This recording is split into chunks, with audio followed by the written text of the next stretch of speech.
Okay, let's do a sound check. If the sound is coming through, if someone gives me a thumbs up. There we go. I see a few thumbs. I don't see all your thumbs. I don't see everybody's thumbs up all at the same time. Go ahead. There we go. There we go. Okay, everybody, welcome. Welcome back. First of all, I'd like to thank, we have sponsors for this week's class. It's sponsored by Shelley. I'm not sure if it's pronounced Kifkin or Sifkin from Vancouver. Thank you very much. This is in honor of her great nephew, Raphael Ezra Samach. You should only have nachas and simcha and good health. Last week we tried something new and it worked remarkably well. We had that our class was also going live on Facebook on my page as we were broadcasting here. So we have the classes now on Zoom. It's also on Facebook Live. And then it also goes from there onto the YouTube page. So my Facebook page is facebook.com/Moshe Bryski. My YouTube page is youtube.com/Rabbi Moshe Bryski. Last week alone, we've had over 700 participants joining our class. So we've been making it available for a vast audience all across the world, and Baruch Hashem, people are tuning in. So spread the word. We'll be going throughout the month of August. Then we're going to focus on from there Rosh Hashanah, Yom Kippur, Sukkot, Simchas Torah during the month of September. And then we'll be back on our pursuit of understanding the book of Deuteronomy once the holidays are past.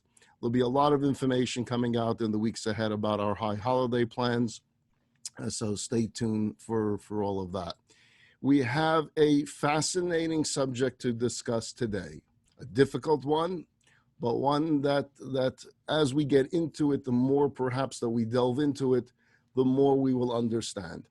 We have been talking about the sin of the golden calf. The way we got into the sin of the golden calf is because we're studying the book of Deuteronomy. The book of Deuteronomy is Moses' final speech to the Jewish people before his passing. And it's not just a speech to the Jewish people that are standing physically with him, it's to the Jewish people for all eternity. It's for us. It's his final mission statement to us, for us to understand the importance of the mission of being the chosen people. And in this speech, he does recount the 40-year history of the Jewish people in the wilderness. And part of that history, of course, is the golden calf. Moses does not hide the negativity. He talks about it, but we learn from it. He doesn't use it to hit it as a hammer over our head, but rather so that we can learn from the experiences. So the last few weeks, we've been talking about the error of the sin of the golden calf. How is it possible that they made such an error? How is it possible that our ancestors created a golden calf so soon after the revelation? What was God's response to the creation of the golden calf? God's disappointment, God's decision that he wants to wipe the Jewish people out. The defense of Moshe of the Jewish people. Moses stands up and defends the Jewish people before God. And last week we delved into the philosophical question of how is it possible that a human being like Moses could persuade God to change his mind so that God decides not to destroy the Jewish people and give Moses a chance to go ahead and bring about repentance. So Moses is granted this temporary stay, let's call it. And now the real job for Moses begins. He has to go down and he has to see what is taking place and come up with a plan of action of how to deal with it. See, Moses may have shown tremendous love for the people in his prayer to God. But don't mistake the love that he has for the Jewish people to mean that he will be soft and passive on the sin. Meaning he's coming down the mountain very upset, very disappointed. True, he defended the Jewish people before God to bring a stay of the execution. But at the same time, he knows how this sin has angered God, and he knows what they deserved. He knows that this was severe. And it can't just be shame, shame, and all would go away. Drastic actions were needed to be taken. And so he comes down, and the Torah tells us, Ushnei luchos ha'edus biyado. He has in his hands the tablets of testimony. He has the 10 Commandments. He has the 2 tablets. It's called the tablets of testimony. What is a testimony about? Testimony that God spoke directly to them. Testimony that God revealed himself to a Jewish people. Testimony that God cares about the actions of the human being. Testimony that God chose the Jewish people. The same tablets that said it in black and white. It actually wasn't in black and white, it was carved into the stone. The same tablets that says that you shall not have any other gods. It is these tablets that he's coming down the mountain with. And this further adds to the disappointment. He's carrying tablets that have the word of God carved by God, the handwriting of God that says no idols. And what is he entering into? A camp that is serving an idol. I am sure that Moses, as he's walking down this mountain, is thinking, how could you have messed up such a special moment any more than you did? And the question is asked as to why didn't Moses leave the tablets in heaven? He could have said to God, you know what? I got work to do down below. Let me work this through, and then I'll come back and get them. It may not be the most appropriate time for me to bring down this gift. So we could answer simply, who is Moses to invite himself back to say, and I'll come back? You don't invite yourself back into the heavenly room where God resides. As far as he knew, this was a once in a lifetime, maybe once in history of event, of a human being invited into the heavenly spheres to have a private study group with God in his study hall. But perhaps we can say that Moses specifically wanted to show them, look what God was preparing for you. And look what you were doing at the very same time. This would underline and emphasize this disappointment. And the disappointment perhaps could motivate the repentance. But as he nears the camp, and the Torah tells us he hears the sounds of revelry. He hears the sounds of partying. He hears the sounds of wild celebration. And it will be this celebration of sin, the partying of the sin, that will be most offensive to Moses. And that's why there is so much attention in the verse being placed upon the noise, the sound that Moses is hearing coming from the camp. There's so much emphasis on the fact that there was a celebration taking place with the sin of idol worshiping. There were many sins involved in this act, but what was most painful and most unforgivable was the joy and celebration that accompanied it. It's one thing to give in to temptation, and then you feel saddened by your weakness. It's another thing to give in to temptation, enjoy it, celebrate it, and party.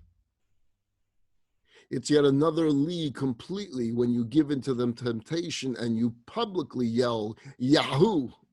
The celebration is a public celebration in which you force others to join in your sinfulness and your rebellion. And that's why the verse tells us that it happened as he drew near to the camp and he saw the calf. So he's seeing the idol worshiping, and then it says, and he sees the dancing. And the moment the verse says he saw the dancing, it says, and Moses' anger flared up. And then what happens next? What happens next is the focus of our class today.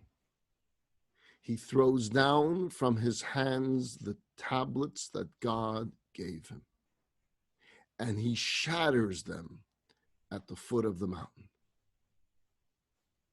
Moses breaks the tablets, and it's not just the tablets, it's God's tablets.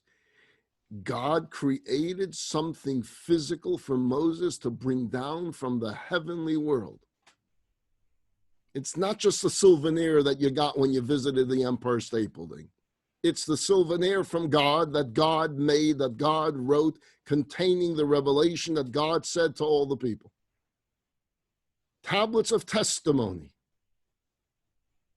And this gift, Moses throws down from his hands, and he shatters the tablets at the foot of the mountain. Now, what changed? If you were with us the last week and the week before, Moses' initial response to God, when God shares with him what was taking place below, Moses' first line was, "Why, God, should you allow your anger to flare?" That's what he says to God. What are you getting so angry about? Now, if Moses can ask God, what are you getting so angry about? We can ask Moses the same question. What are you getting so angry about? If you, Mr. Defense Attorney, turned to God and said, this shouldn't anger you so much, don't lose your cool. And then sometime later, you, Moses, lose your cool. We can ask you, what changed? What's the difference between a few hours ago where you challenged God saying, why are you getting so angry? And if you felt that God shouldn't be getting so angry, then why did you get so angry, Moses? To the point that you throw the tablets to the ground and you shatter them. Did he lose control of himself?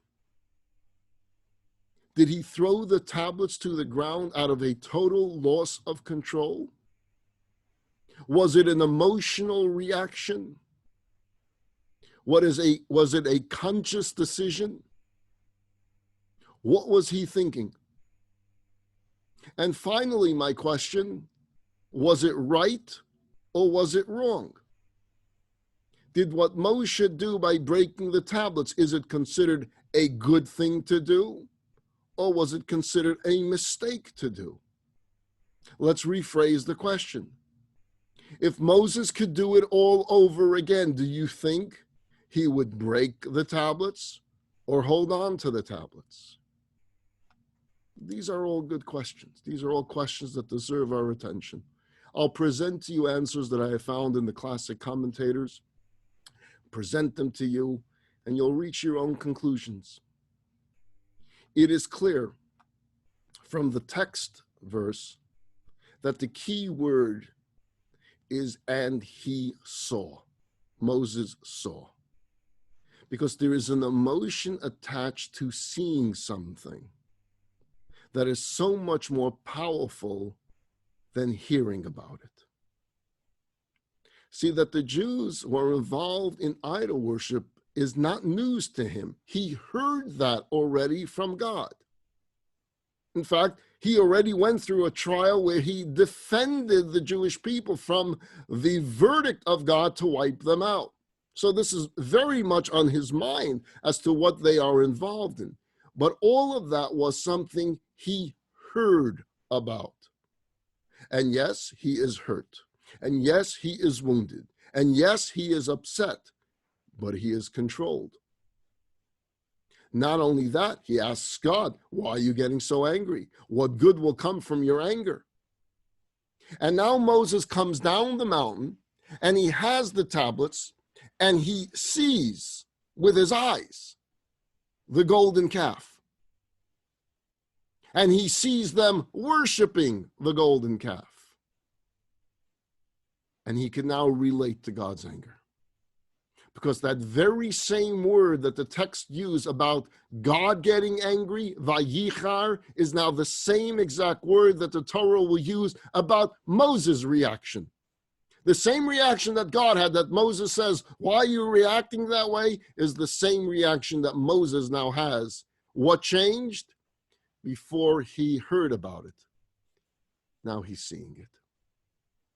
How angry does he get upon seeing it? He is so angry that he breaks God's handmade tablets.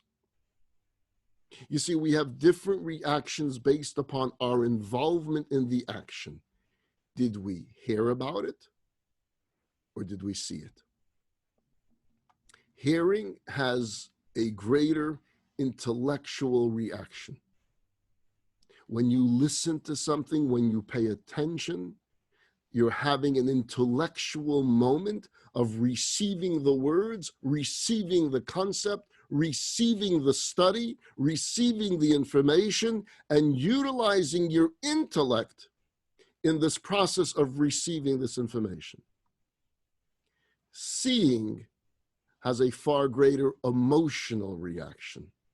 When you visualize something with your eyes, now your emotion is kicking in. Moses didn't break the tablets when he heard about what was happening. He believed God. He knew it was true. He knew God wasn't lying. He knew that this was actually taking place. It was intellectual, and he reacted intellectually. He thought of an argument intellectually of what he can say to God to push off the verdict and to give him time to bring about repentance. All intellectual, because he heard it. But now he saw. And when he saw, he gets very emotional. And once he saw the calf, he breaks the tablets. It doesn't mean that this reaction is wrong. In fact, every commentator agrees that God is not displeased by his actions. Never, never do we find a text in the Torah that God questions Moses, how could you do that to my tablets? Hey, that was mine. Why'd you break it? Hey, I didn't work so hard to make it so that you can break it. Hey, I gave it to you to give to them. What right did you have to break it? Not one comment in all books of the Torah does God question Moses' reaction. Does God question Moses for breaking the tablets? In fact, we have commentary that tells us that at the very end, God will say to Moses, Yasher Koach, thank you very much for what you did. It was the right thing to do. What we do find God saying is, come back up here, and I'll give you a second set of tablets to take the place of the first ones that you broke. So God doesn't question Moses for breaking the tablets. In fact, he says, I understand. Come, let me give you a second set of tablets. Emotional reaction is not bad. At times, it's very necessary. Emotional reaction is very real. When you walk through the museum of Yad Vashem, or you walk through any Holocaust museum, before you walk through those doors, you knew the Holocaust happened. You perhaps have ancestry, parents, grandparents, uncles, aunts that experienced it firsthand, that were there. You've gone to many, many lectures on the subject of the Holocaust. You've heard many stories about the Holocaust. It's not new to you. And you walk into the exhibit and you start seeing with your eyes that exhibit. What happens to you? You begin to cry. Even though it's something you already knew about, you've cried many tears about this before, but when you're seeing something again, the emotion kicks in. And those tears are very real. The anger felt by those who stood at ground zero was very real. They were looking at wreckage caused by hate, and their anger was very real. 9/11 had such an impact upon us because we saw it. It was an attack that we all got to see. We saw the images of the plane going into the World Trade Center. We saw the images of the plane going into the Pentagon. We saw images, and we saw the end result, and we saw the consequences, and we saw the people running, and we saw the pain and the suffering. And so that anger that we experienced because we saw was very, very real. The visual moves us into action. The emotional moves the rest of the body along. Moses sees, comes down the mountain, He sees the golden calf. He sees the worshiping. He sees the dancing. And the emotion got to him. There's another opinion that it was an emotional reaction, but driven by intellectual. Moses never loses control. His intellect is now telling his emotion, you must react to this. He knew good and well what he was doing. He didn't lose control and throw the tablets. His intellect said, throw the tablets because this demands an emotional reaction. He knew good and well what he's doing. He showed an emotional reaction so that the people should know just how angry he was. Because if Moses would just gone into speaking mode and not show any type of visual emotional reaction, they would never have realized just how serious of a sin this was. When a leader gets emotional, when a leader shows anger, when a leader shows tears, when a leader shows joy, it has an impact. There is a time and a place for anger. I think that had Moses not gotten angry, we would question him. How could you possibly see your people bowing to a golden calf and not have an emotional reaction? Where's your pain? Where's your outrage? Where's your disgust? And how you demonstrate your reaction will be read and will be interpreted by others. You find that of all the things they were doing with the golden calf and all the sinning that was taking place, the verse specifically makes mention only about the dancing. And perhaps the verse itself is answering our question as to why did Moses not respond this way when God told him about the golden calf, but he responds when he sees it himself. Perhaps it was the dancing that got to him. To sin is bad enough. To sin so soon after the revelation is worse. But to dance while you're doing it, to celebrate it, this pushed Moshe over the edge. And it was this dancing that Moshe responds to by breaking the tablets. At first glance, it seems incredible that someone of Moshe's stature, no matter how justifiably angry, would dare to destroy God's handiwork. You want to show anger, start screaming, start yelling, but you're holding in your hand literally a gift of God, a historic gift, a gift that has never happened before, that has never been given before, the handiwork of God given so that you can give over to the people. How would Moshe, even in a sign of anger, break those tablets? There must be some justification we can have for his motive. So Rashi, the classic commentator, brings down a passage in the Talmud that explains how Moses made what was called a kal v'chomer, a fortiori. It's a teaching that Moses was able to figure, and he figures like this. If it's forbidden for a heretic to eat the paschal lamb, which is just one of the commandments of the Torah, surely a nation completely of heretics could not receive the entire Torah. It was a logical conclusion he came to. What took him so long to act? In other words, why didn't Moses break the tablets when he first learned of the people's idol worship? Why did he wait until he descended from the mountain to do so?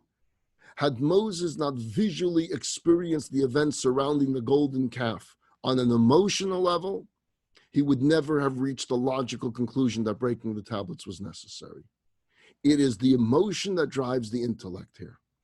Even though the logical underlying this, that this is a legal ruling, was accessible at the time to his mind, realizing it required an emotional event. Maybe Moses is actually making a statement. Maybe what Moses is saying is that it's not I who broke the tablets. You broke the tablets. You broke the commandments that are on the tablets. And therefore you bear the responsibility of this action. All Moses is doing is mirroring for them what they were doing. He's showing them the true picture. By you doing what you're doing with that golden calf, you broke these tablets. I'm just showing you what you already did. You broke the godly covenant. You broke the godly revelation. You broke the godly commandments. You broke the tablets. There's a story of Reb Shmelki. Reb Shmelki was a very observant Jew. He attended synagogue 3 times a day. He kept all the laws. He went to classes in Torah every time he had. He did every mitzvah that you can possibly find and then some. An extremely observant Jew. He turned 65 years old and he says to himself on his birthday, you know, for 65 years, I've kept every single one of these laws. I followed everything to the T. I was so strict about anything. I think I deserve a break. A small little break, just a little escape. I just want to know what life is like on the outside.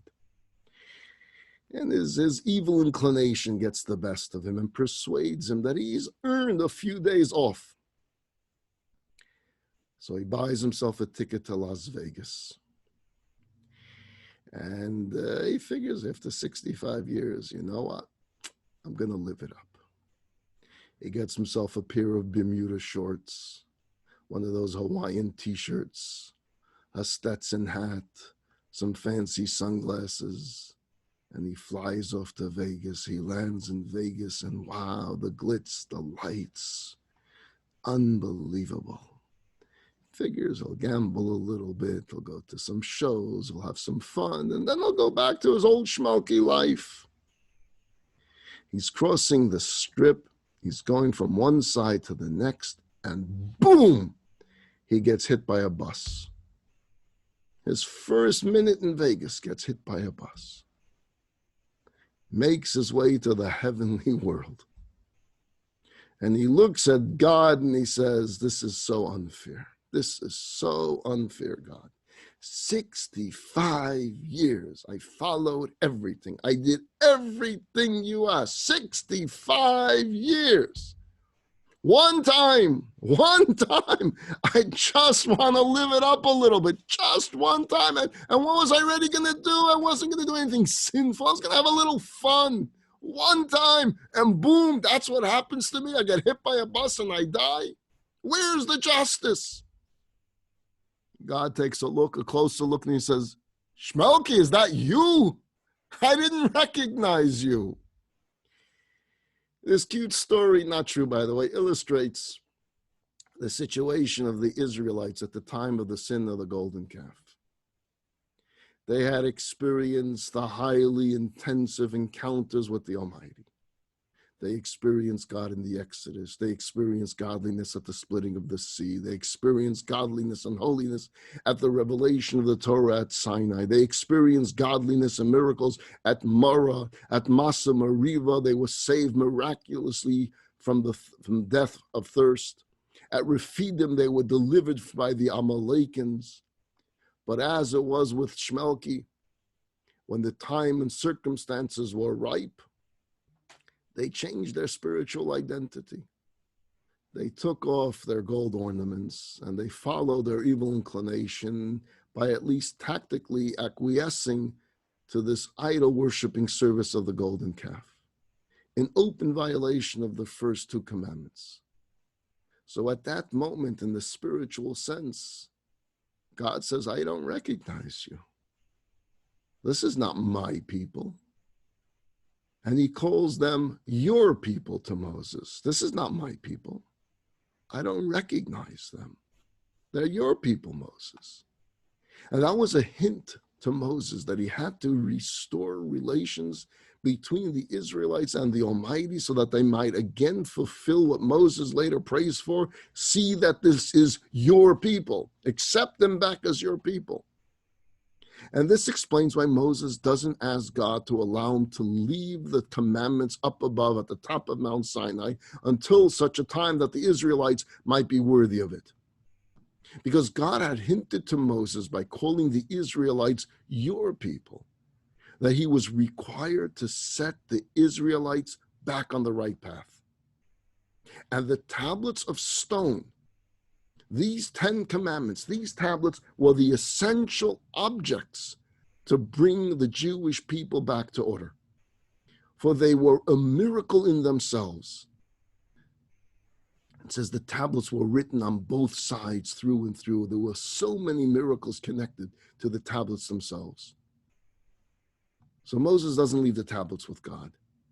He takes them down with him in the hope that their divine authority would be instantly recognized by their wondrous nature, that the people would right away see the miracle within the tablets, and once again they would be inspired like they were inspired in the past, and they would become God's people again.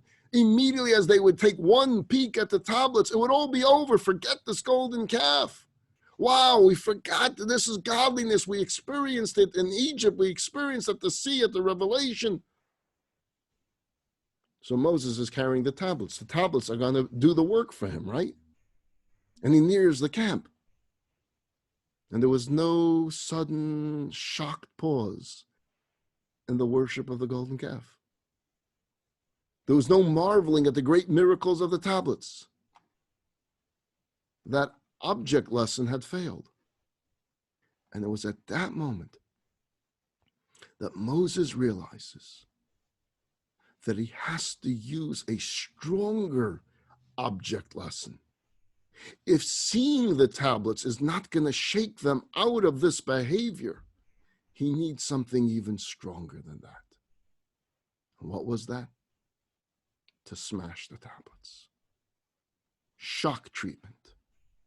To make the Jewish people not his people, but to bring them back to being God's people. And his message to them is that the Torah and idol worship cannot coexist. They can't go together. You can't be serving idols and me bringing the tablets. There is no coexistence between idol worshiping and godliness. You pick one. And if you're picking idol worshiping, you're not getting these tablets. It is noteworthy that Moses will enter the camp, that he will take the calf, and he will burn the calf. And no man stopped him.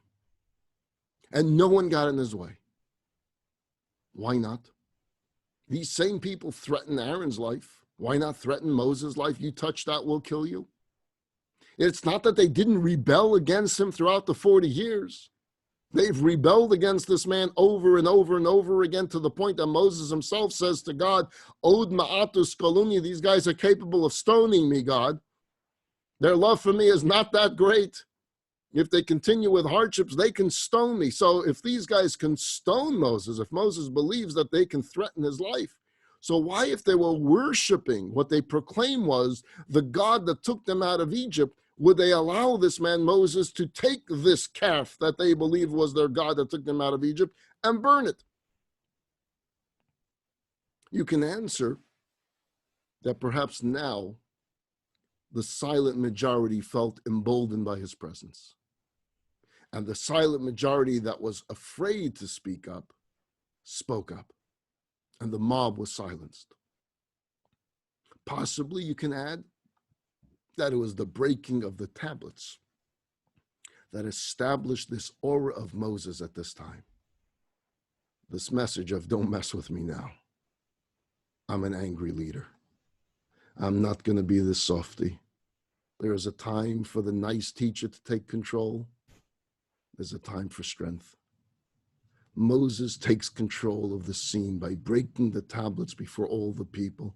There will be harsh measures that need to be taken, and it starts with the breaking of the most precious gift God ever gave man. Samson Raphael Hirsch, in his commentary on the Torah on this particular subject, writes that so long as pagan ideas in any form have just entered the mind. You're thinking about it, you're talking about it. There's hopes that these thoughts can be overcome by teaching them the truth. Being that I truly believe that what I have and what I represent is truth, I also believe that if I present truth properly, I can convince you that your theory and your thoughts are incorrect and mine is correct. So when you have debates, if someone is not entirely steadfast in their position, they're open to hearing positions, you have an easier time convincing them of your theory. If I'm teaching a Jew who has had little background, wasn't raised with any Judaism, very little practice, little affiliation, limited knowledge of Torah, and they have thoughts in their mind, how do we know this is real? How do we know this is true? It's easy to, I wouldn't say use the term easy, but you have the opening, the ability to explain to them truth. It takes time. It takes week after week after week, but at some point, truth itself inspires, and people will be open to it. But once someone's behavior passes from theoretical to practicing, once someone, quote unquote, leaves the faith, chooses another faith, becomes observant of another faith, now the challenge is that much greater. Because merely just giving a lecture, just giving a sermon is not going to do it, because they're steeped in a different theory, in a different way, in a different practice. When Moses returns and he saw with his eyes that it wasn't just a theory about a golden calf, but they sanctified the calf. It wasn't just an experiment. He sees the behavior, the orgy behavior. He sees the dancing. He sees the celebration of the sin. He realizes now that a lecture here is not going to suffice. Perhaps when he heard from God what they were doing, okay, he needs to really, really give a good lecture when he comes down. He really has got to give a strong sermon. And then they'll drop their wild theories, and this will be put to rest. But when he sees the wildness, he sees them steeped in the practice. The pagan theories have already moved into practice. They've already broken through their morality line. He knew that a lecture here is not going to do it. And therefore, he needs something far stronger. And he breaks the tablets. And he shows strength. And they begin to understand, and through this shock treatment, that some drastic changes must be made. I saw a commentary that gets into the question that we raise is, how could Moses have voluntarily broken the tablets? And we've been sharing with you various different possible answers. And I found this individual commentary's approach very interesting. The person that he writes, Torah and faith are the essentials of the Jewish nation. All the other sanctities talked about, including Eretz Yisrael, the Holy Land, Jerusalem, the capital, are secondary. They're holy only because of the virtue of the Torah. The Torah makes it holy. The observance of Torah applies to every man, from the highest, like Moses, the man of God, to the lowest. And it applies in every country on the face of the earth. The Torah repeatedly emphasized that there's only one source of holiness, and that source of holiness is God. There is no intrinsic holiness residing in any place, in any house, in any vessel, not even in the greatest of men. Even Moses himself was termed by our sages as a go-between between us and God, the messenger who brought the Torah from on high to earth. But it wasn't his Torah. He was bringing to us God's Torah. The people, therefore, sought for ways and means of materializing their conceptions.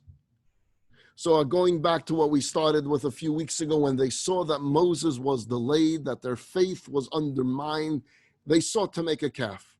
They were panicked. They thought, without Moses, we could never have this go-between between us and God. And they made this calf. And that's what Moses is condemning. Let me explain. that they would imagine that the Jewish people would have made this mistake, that he was unique, that there existed an intrinsic holiness in Moses himself outside of God himself, that his absence prompted them to make a calf. That to Moses is the greatest danger. Is that what you think of me? That if I'm not here, you can't have a relationship with God unless you create some other type of idol? I am a human being. I am a man just like yourself. And the Torah is not dependent on me. And even if I never reappeared, even if I didn't survive, even if I didn't come down the mountain, the Torah still persists. Even after I die, the Torah goes on. Because if you have this association that it's Moses and Torah connected, and without Moses there is no Torah, what happens after Moses dies? Does the Jewish nation continue? This is what the whole book of Deuteronomy is about. This is what Moshe's speech is about. This must go on. He can inspire us with his words, but even after his life, it must go on. Don't imagine that the Holy Temple and the tabernacle are intrinsically holy. They're holy because God dwells in them, and it's God that makes them holy. They're holy because God made this a house for the Jewish people to be able to connect to him, and that makes it holy. But if we transgress the covenant, if we no longer connect it to God, and as sadly has happened in our history, if we take an idol and we put it up in the holy temple is no longer holy. It loses its holiness. Violent men came and they profaned the temple. Titus enters the Holy of Holies together with a harlot, and no harm befell them. Why? Because the holiness had already lapsed. Now here comes the clincher. Even the tablets, the writing of God, was not intrinsically holy, but only holy on account of you, the people, and your relationship with God. The moment you sever that relationship, the moment you sin, the moment you transgress what is written on these tablets became stone, devoid of sanctity. The only holiness that exists is the holiness of God. And if you sever your relationship with God, you sever your relationship with holiness. So there's no holiness anymore in these tablets that Moses was holding. Yes, it was holy a moment ago. It was holy when God gave it to him. It was holy when it represented the covenant between God and the Jewish people. Then it was holy, but the moment Moses sees the golden calf, the moment Moses sees the idol worshiping, the holiness of the tablets leaves the tablets, and they just become stone. Now we understand why Moses, on perceiving the physical and the mental state of the Jewish people, breaks the tablets. See, Moses feared that these people worship him, and they'll worship him like they're worshiping the calf. Had he brought them the tablets intact, they would have substituted now. The tablets would be in place of the golden calf, and they would worship the tablets. By breaking the tablets, he's showing them if there's no holiness in them, there's nothing here to worship. And they could realize how far they had fallen from their faith and from the truth. People can ask, how is it possible if these were the tablets of God that they actually ever physically broke? If they were the tablets of God, shouldn't have they had the miracle within it that they couldn't break if Moses even threw them with whatever pressure he could, whatever strength he had within him? How could they have possibly broken? They were made by God. It's a good question, right? If these tablets had so many miracles associated with them and they were supernatural, connected to the natural, how did they break? Why not one more miracle that they were unbreakable? And the reason is it lost its holiness. The moment the idol worshiping and the tablets come face to face, the holiness leaves the tablets and they just become stone.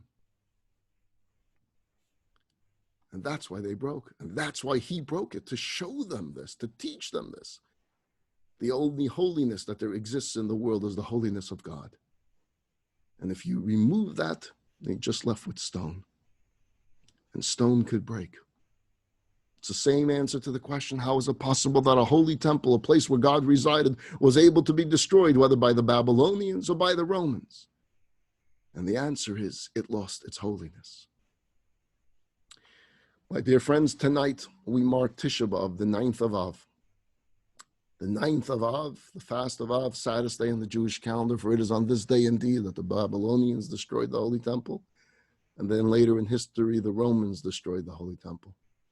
And it is marked by a day of fasting, by a day of mourning, but a day of yearning, a yearning to return to the days of a Holy Temple, and a yearning for the coming of Mashiach Tzedkenu, which should indeed happen speedily in our times. We're going to mark the 9th of Av. For those of you that do go outside, we're going to have outdoor services tonight at 8:30 in our courtyard.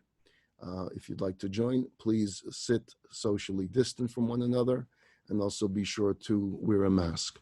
Also, our synagogue is now reopened under outdoor services. We do have what we call our own mishkan, our own tabernacle that we built in our courtyard. It's an outdoor synagogue. If you'd like to join us, services are earlier. They're at 9 o'clock so that we don't have the heat coming. So it goes from 9 o'clock to 10:30 every Saturday morning. Seating is socially distant, and we also do ask that you wear a mask. I want to wish everyone have a wonderful week. It should be a safe week, a healthy week, indeed a week of Geula, a week of redemption, a week of healing for all those in need of healing. I look forward to having you Friday. I do my sermon 3 o'clock on Zoom. You're all welcome to join. And we'll see you next Wednesday as we continue our understanding of the story of the golden calf. Take care, everyone. Have a wonderful week.